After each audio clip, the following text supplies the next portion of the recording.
Sir কি হয়েছে আমাকে বলো স্যার স্যার স্যার আমাকে বলো স্যার কি হয়েছে আমি তোমার জন্য কি করলে তুমি আমাকে ঠিক মতো একবার স্যার কি হয়েছে তোমার প্লিজ আমি কিনে যাওয়ার কথা আমি কেন সোনা কিনে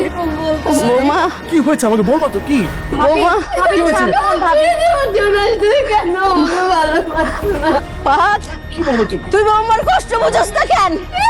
তুই বৌমার কষ্ট বুঝোস না কেন বৌমা বৌমা বৌমা আসো মা মা আমার বুকে আসো মা মা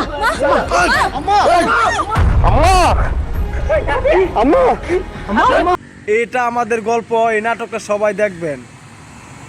দেখলে আপনি বুঝতে পারবেন সংসার কাকে বলে, সম্পর্ক কাকে বলে, আর সংসারে যে ভালোবাসাটা থাকে সেই ভালোবাসাটা কাকে বলে, এটা আপনারা বুঝতে পারবেন। সবাইকে এই নাটকটা দেখার অনুরোধ করছি।